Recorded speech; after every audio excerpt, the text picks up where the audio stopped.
You're listening to Sox in the Basement, a production of the Broadcast Basement Limited, where every show is 30 minutes of good and comes from a basement bar on the south side of Chicago. Pull up a stool, pour a cold one, and join us right now for Sox in the Basement. Heard everywhere podcasts can be found, and always at soxinthebasement.com.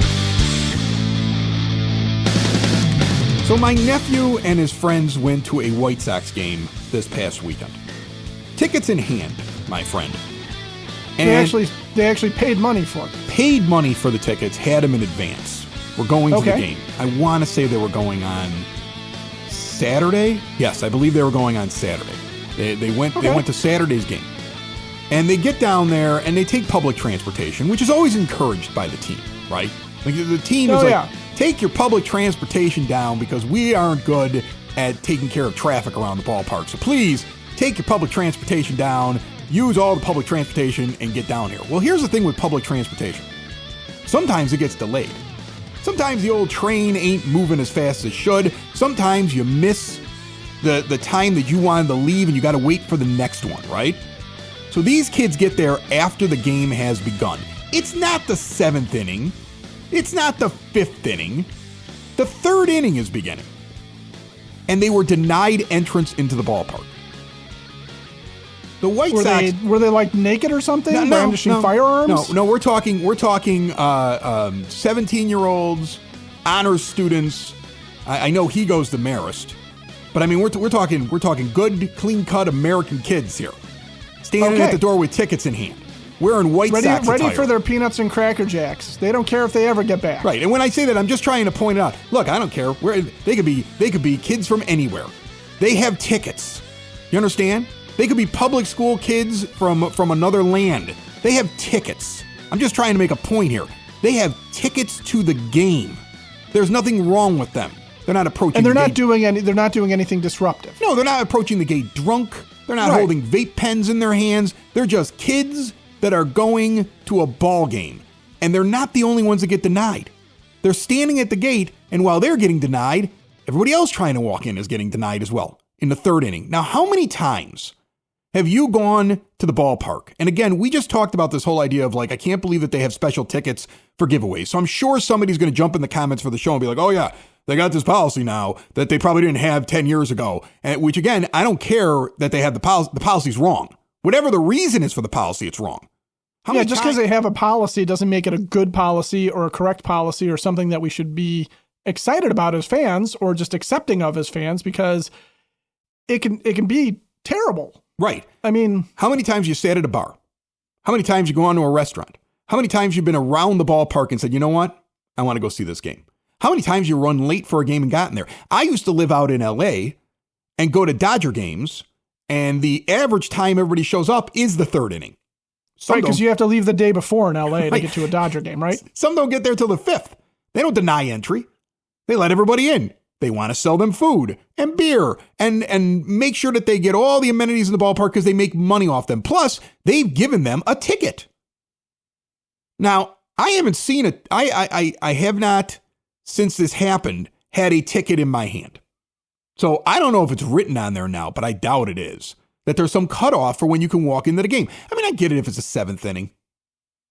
I get it if you're showing up as the game is ending. And you look like you're a wreck. You're coming from the bar and you look like you spilled 2 drinks on yourself. That's not these kids. These are young White Sox fans following the worst team in baseball and wanting to go and see a game. You want to know how to alienate your young fans? There you go, right there. They show up at the game, and they're not the only ones. So, like, before anybody says, "Well, you don't know," maybe your nephew is a problem. It was all kinds of people at the gate. In fact, a search of this online shows that this has been a complaint from White Sox fans in Reddit pages, on social media. This is something that's actually been talked about. This has happened to other people. They're getting denied entry if they don't come into the ballpark almost right away at the beginning of the game. And it's interesting because what did we talk about in the last show? Or maybe 2 shows ago, I was talking about Cork and Carry at the Park. Our proud sponsors here at Sox and Basement, 33rd and Princeton, in the shadow of the ballpark. Award-winning burgers, an incredible menu, great service. All kinds of beers on tap, wine, all the spirits you can think of, indoor, outdoor seating, the place pregame and postgame. And it's been lively there in spite of a team just a couple of blocks away that is doing nothing. Has a few little sparks, a few little moments, but in the end is going nowhere and doing nothing and not drawing a ton of fans. And we made that comment. We were talking about it. The idea that there's people who are sticking around longer inside of there because they would rather just watch it amongst other White Sox fans and not even bother going into the ballpark. That's a phenomenon that's happening. Or they're not in a big hurry to run over there. So I don't know if this is new, but it feels like we're trying to counteract the fact that your fans aren't getting in there quick enough. But we're denying entry to people who have tickets? I don't care if it's a policy. I don't care if somebody goes, Chris, has been a policy for like 10 years. This is why they do it, blah, blah, blah. It's a stupid policy. Okay? You're making Cub fans.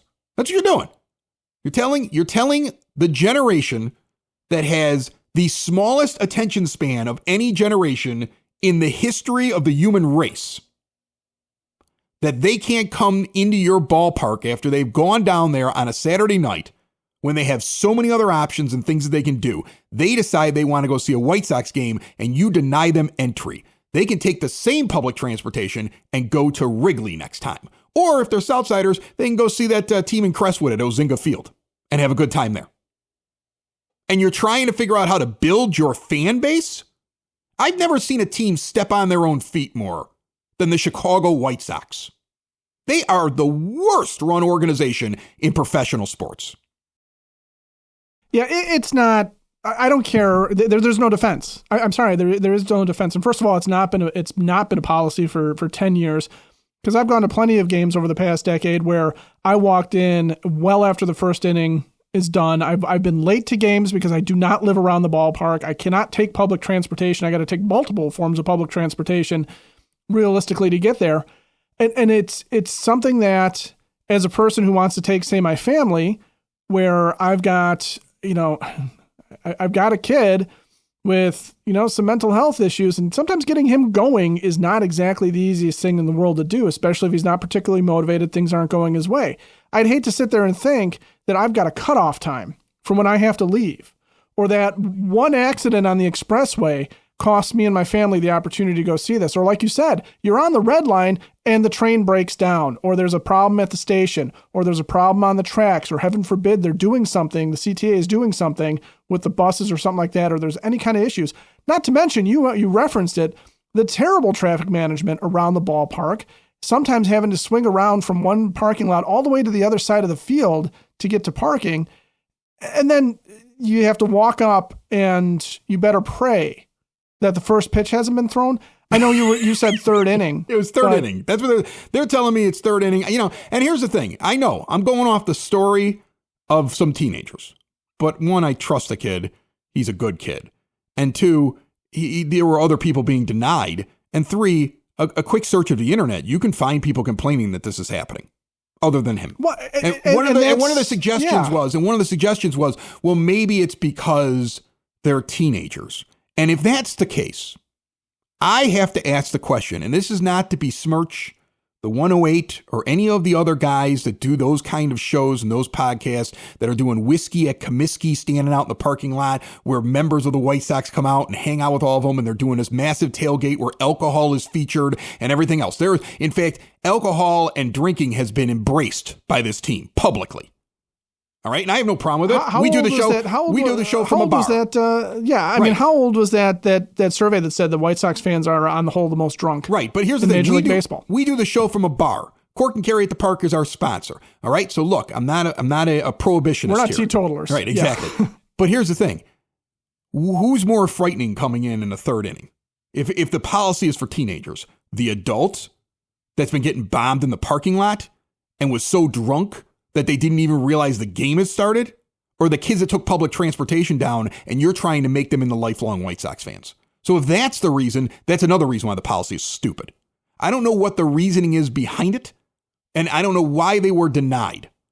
And if your team was better, I probably wouldn't even bring this up, but you give me this gives me something to talk about. Another thing that's not right over there at the ballpark, because you have young fans trying to get into the ballpark. They've got a ticket in hand and they want to walk in the door. and they're getting harassed and not let in. Look what happened to your friend when we talked about the thing with the giveaway. She had tickets and they were denying her entry until they eventually decided to let her in. Why are you gatekeeping your fan base when you're drawing 8,000 fans on a good night?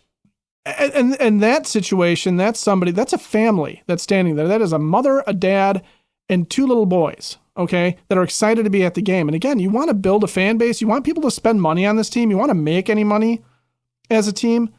The last thing you should be doing is denying entry to fans or making it difficult for us to follow this team. You've already screwed up the TV massively, all right, by trying to put it behind a paywall when people are frankly watching their pennies at this point and are going to have to sit there and really decide how much $30 a month means to them in terms of being able to stream this. You have it on a UHF channel or, whatever they're calling it these days, because I know it's all digital signals, but you have it on an over-the-air channel that's not the easiest in the world to get. It's not exactly a high-powered station. We're not talking about it being on WGN that you can pull over the air. I feel like at times they power it down. Honestly, they probably do, because sometimes it works and sometimes it doesn't. It's just so weird. I want to let you get to your point, but we got to get to this ad real quick. And speaking of saving money, if you're looking to keep mom and dad, grandma and grandpa out of assisted living, help them switch to a new age of life with Hyatt-Home medical equipment, make it so they can get around on their own and live independently with stair lifts, ramps, grab bars, lift chairs, and even bathroom remodeling. Hyatt's going to work with your insurance. They have 0% financing for qualified individuals. If you're unhappy with your CPAP machine vendor, switch now. Get supplies directly mailed to you, and they have the latest and greatest in continuous glucose monitors. Get the best price. They're going to work with the insurance. They're going to help you save an awful lot of money, and they're going to help you switch to that new age of life. Hyatt Home Medical Equipment. See more at hhme.com. And back to what you're talking about, what I'm talking about here too. Look, it's hubris. I don't know why you would have that policy. I don't know why those people would be denied entry into the park. I don't know why, if I do a search on the internet, I can see that it's happening. It doesn't make any sense to me though. And I'm starting to get the feeling, as crazy as it sounds, as tinfoil hat wearing crazy as it sounds, that the ownership of the Chicago White Sox hates its fans, and that there are people within the building that hate their fans. And we're starting to see some of these ridiculous policies and these things that they do. I mean, look, you're not fielding a competitive team. You drop payroll, but you could have spent $10, $20 million and still had a very low payroll and had some actual competitive bats. There's weird things happening when people are trying to go inside the ballpark. It's very, very odd what's going on with the broadcast and this television station. There's been threats to leave. It has been, over the last year or so, really, how many slaps can you give the fan base?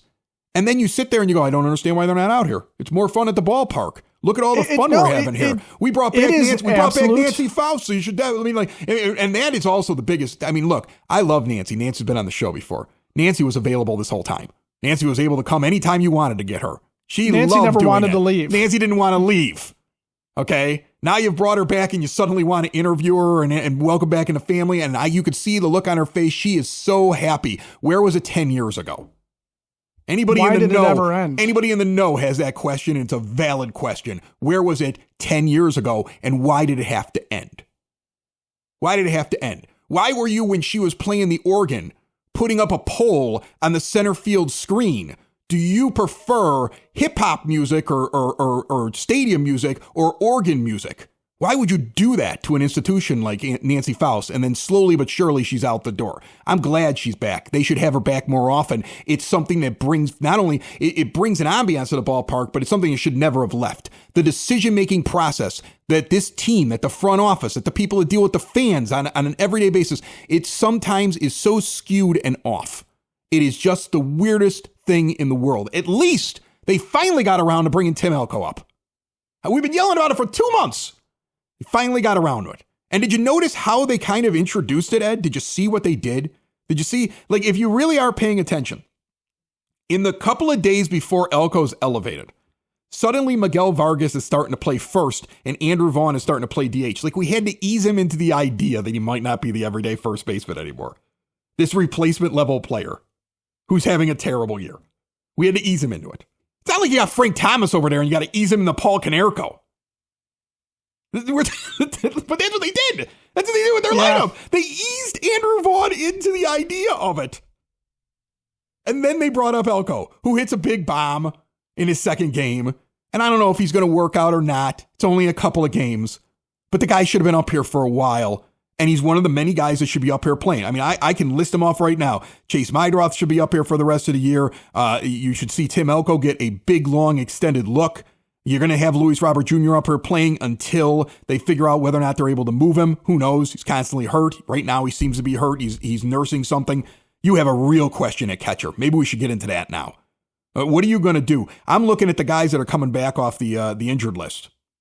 And Corey Lee is not going to be gone for very much longer with a sprained ankle. And I'm looking at Matt Thaiss, and he's the only guy with regular at-bats. Remember we talked about this before the season started, how many of them are going to have an OPS over 700? He's the only guy currently who would be considered a qualified player when you sort stats for this team that's over 700. Then you have Edgar Caro, who's just a hair underneath and is hitting in the 270s and throwing guys out left and right. Both catchers are playing really well. And Corey Lee's going to come back, and he was hitting over 300 before he got himself hurt early in the season. All three of these guys belong on this team. Gosh, I mean, but if you keep all three of them, then you need one of them to play DH. And I don't want to see Tim Elko go. This is a crunch coming up. Do you see it coming? Because I'm curious as to how they're going to handle that crunch. What would you do? Yeah, I mean, you hesitate to lose Matt Thaiss and have him, either be traded ideally. I think he's a trade candidate, not a DFA guy. And if they DFA'd him, that would be Chris Getz. He really should just walk out the door behind him. You have control over him. He's got arbitration years after this year. Yeah, but my point is that you can't give you can't give him up for nothing. I don't think you stash Corey Lee in the minors. I mean, he's going to go on a minor league rehab assignment, so maybe that buys you a little bit more time to think about it. And you have to keep Edgar Caro up here. That's the thing. I don't see why, even though Edgar Caro's cooled off the last couple of weeks, he's only hitting 200 for the last 15 games and struggling a little bit, but you got to give him, he's shown more than enough to prove that, like you said, he should be a guy that becomes a staple of this lineup until it becomes abundantly obvious that he's either in over his head or he's not gonna make it. And he doesn't show any signs of that, really. I mean, he shows that he definitely belongs in the majors, at least, from a bat standpoint. And from the defensive standpoint, like you said, he looks like a catcher. About catch. He looks like a catcher. He's a catcher. He throws guys out. He snap throwed down the third base line the other day, and it was spectacular. I mean, he's running that infield. He's literally commanding what's happening in that infield as a rookie. He looks so good there. I would never want to move him off this major league roster. No, and so what you end up with is you end up looking at these guys and you go, okay, well, if you keep three catchers, Thaiss isn't going to be playing as much, but he's arguably, I mean, I know he's only hitting 224. He's got, like you said, he's got the highest OPS of the regular players, but you don't want to see him permanently benched, and you don't want to carry him with no positional flexibility and just to have three catchers and give Corey Lee and Edgar Caro all the work. But I don't know if Corey Lee is a candidate to move to another position. I like what Edgar Caro, like you said, is doing behind the plate. I like what Matt Thaiss is doing behind the plate. So I don't know if there's a situation there where you give Corey Lee some run when he comes back and maybe he becomes a trade chip, or if you just sit there and you say, I hate to Wally Pip you, Corey, but you've been Wally pipped. You're going to be stuck in the minors until we can figure out what to do with you. It feels like he might have to go down there until they can move Thaiss. Yeah, and that's the only thing I can think of is that Thaiss becomes a guy that you trade in favor of having Corey Lee and Edgar Caro up and doing that. And then at some point, when you're talking about the long-term roster crunch, and Kyle Teal's not coming anytime soon, but at some point you're going to have to figure out what you do with him, because if this is what Edgar Caro is, and if Corey Lee continues to be a viable backup catcher with some decent ability at the plate, but very good ability behind the plate, Kyle Teal might need to be a guy that looks at another position entirely. And it's not like there's not opportunity here, but when Corey Lee comes up, I think one of the things you could do more often than not too, if you did decide you were going to keep all three catchers, is that you could have one of them DHing with Tim Elko at first base, and Andrew Vaughn can just finally go away. You can ease him into the idea that he's no longer a member of the White Sox. Oh, there are people right now who are like, oh, look, he's coming alive. He's coming alive. In the last 7 days, he's hitting 211 with a 790 OPS. He's got 2 home runs, but he's hitting 211 with an on-base percentage of 211. That's coming alive for Andrew Vaughn. He's alive now. Now, over the last 13 games, 260, 715 OPS. What did I say? I said at some point he was going to have that little run where he was going to like show a little bit of life. I mean, it isn't like he's out there hitting 350, folks. At least when Miguel Vargas came to life for a couple of weeks, that's what he did. And now he's cooling off as well. I was looking at his stats, and if you take a bigger look at him, if you look at him over the last month, and you take the hot streak, you take the cooling off, which is kind of coming in this range, you take where he was at when he's not hitting very well, would you be okay with what his last 30 days is long term at third base for Miguel Vargas? 259 average, 348 on base percentage, 743 OPS. He had 2 home runs over those 30 days, so extrapolate that out over a season. Maybe he hits about 12 home runs a year. Is that good enough to be a third baseman on a contending team? That's my question for you. No. Short answer is it's not. And you know, when you look at, you want to compare and contrast Miguel Vargas coming alive to Andrew Vaughn. Miguel Vargas in the past 15 days hitting 270. All right, but his 386 on base percentage and 791 OPS are bolstered by the fact that he is being selective. He's walking more than he struck out the last 15 days. He's got 7 walks to 5 Ks. Which I like. That's how you get better as a hitter. Right. And so can Miguel Vargas find a spot in a competitive lineup that way? Yeah. I don't know about the corner infield because that's the spot where you'd like to have more power. But we've seen Miguel Vargas play in the outfield, for example. And if they were to say he's going to move to left field long term, and we're gonna live with that, especially if Andrew Benintendi gets moved, I'm okay with him being part of the lineup somewhere.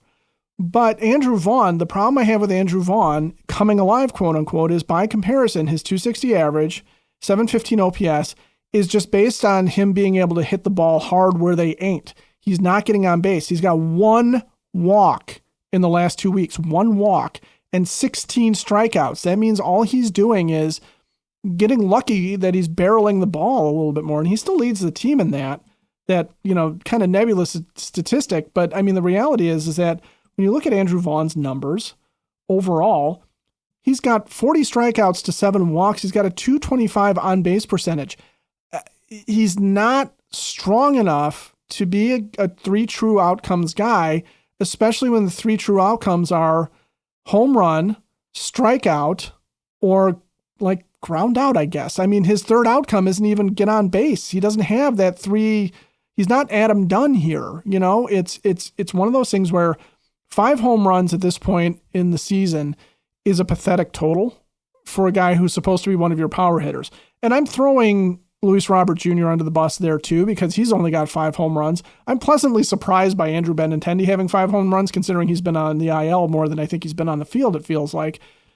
But Andrew Vaughn just hasn't shown enough of any one particular skill to get him by. Miguel Vargas, if he's getting on base and he's able to contribute home runs, doubles, and do some things with the bat, then he becomes a guy who reminds me a little of somebody like Aaron Rowand, okay? Was Rowand a huge power hitter? No. Was Rowand a guy that could get on base in a situation, could get some hits? Yeah. Now, Aaron Rowand had one thing that Miguel Vargas doesn't, which is defense. Aaron Rowand was amazing defensively, but if Miguel Vargas is competent and he's your 7th or 8th hitter in a lineup when you get competitive, his numbers over the last 30 days are playable. Are they superstar level? Are they what Miguel Vargas is supposed to be? No. But are they competent major league numbers? Yes. And does it show me that there is maybe some talent in Miguel Vargas that could still keep going? You and I have said it all along. He's got to prove it. He's got to prove he's not what he was for half a season with the Dodgers and half a season with the White Sox last year. And if he continues to climb up, that's great. If this is what he is, if this is the best he can do, then he's a playable guy, but he's just not a stalwart in your lineup. He's not a guy that you build around. He's not that. You don't really have anything like that right now that you're sure of, right? Like you like the flashes from Chase Meidroth, but he needs to also show, he needs more time. You need to see what he does because he's on a slide. Edgar Caro is, like you said, on a small slide. Like when I look around this thing, tell me if I'm wrong here. You got 3 catchers and a 4th guy that's down in the minors. So like that's your stacked position, and that's a problem. It's a good problem, but it's a problem. Okay. It's a really good problem. Right. Okay. First base, I'd rather see more Tim Elko than Andrew Vaughn for the rest of the year. Shortstop, I want to see as much Chase Mydroth as I possibly can. All right. You got to give him an opportunity and see if this guy works it out and if he's going to be an everyday ball player for you. I'm fine with Miguel Vargas standing over at 3rd. Second base, though, and I saved that, I came back around. I think they're trying to figure it out right now. I think it's very interesting that even before Vargas was hurt for the weekend, and he's not been put on the IL, at least at the time that we're sitting here talking, but he was off for a couple of days there. Even before that happened, Josh Rojas played 3rd base for the last 4 games. Like he had several games before that happened where Vargas was moved over to 1st and Rojas is over at 3rd base. And what they did is they gave consistent every day, 5 days in a row through the weekend playing time at 2nd base to Lenin Sosa. And he's done something with it. Okay. Over that little bit of time, Lenin Sosa actually had a pretty good little run for 7 days with the White Sox. 5 games, 17 at bats, went 5 for 17 and hit 294 with a 706 OPS. They're trying to figure it out right now because guys are coming back and they got to decide who they're going to let go of. And a lot of these guys don't have options. And they've got to decide, who do you want to plug in at 2nd base for the rest of the year? Are you ready to let go of Lenin Sosa? I think Jacob Amaya's gone. Like when some of these guys start coming back, they DFA'd him in January. If Mydroth's going to be playing short all the time and you've got a crunch over at 2nd base, Jacob Amaya is probably going to be gone. I would think he's one of the first guys to walk out the door. So they're trying to figure out the infield. You could see most of the names that should be there. And when you look out in the outfield, Luis Robert Jr. and Andrew Benintendi, if healthy, are out there. And then you're like, well, we're kind of giving Brooks Baldwin a chance. I'd rather see him play too over Palacios. I don't know what that guy brings. He never did enough down in the minors to even warrant coming to the majors. It isn't doing enough at the majors for me to consider him to be a future piece on this team. So I guess that's who I would put over there in right field would be Brooks Baldwin, unless we get to a point where we got to move one of these catchers to like a corner outfield spot. Yeah, and that's the question is does Corey Lee's, I think the question in my mind back to the catchers is, will Corey Lee's bat play anywhere else? Okay, because the big thing that he had last year was kind of adequate at the plate, but because of his elite pop times, throwing guys out, his abilities behind the plate defensively, you sort of forgave some of the other warts in his game, right? And if he comes back and he remains smoking hot and is hitting tearing the cover off the ball, I guess it's kind of an academic question. Caro's bat, I think, would play a lot of different places. It's just a question of, do you want to move him out from behind the plate? Because like you said, it's not just the throwing, not just, the what he's doing. He looks like a young Yadier Molina. Just the way he carries himself, the snap throws. Yeah, I mean, it really does look like that, doesn't he? Yeah, and Matt Thaiss, I don't know where he's a guy that has played elsewhere on the diamond, I feel like, and I don't have his full fielding stats in front of me, but maybe he's a guy that has a little bit more utility moving around. But again, they brought him here to be a veteran catcher, so you have that question as well.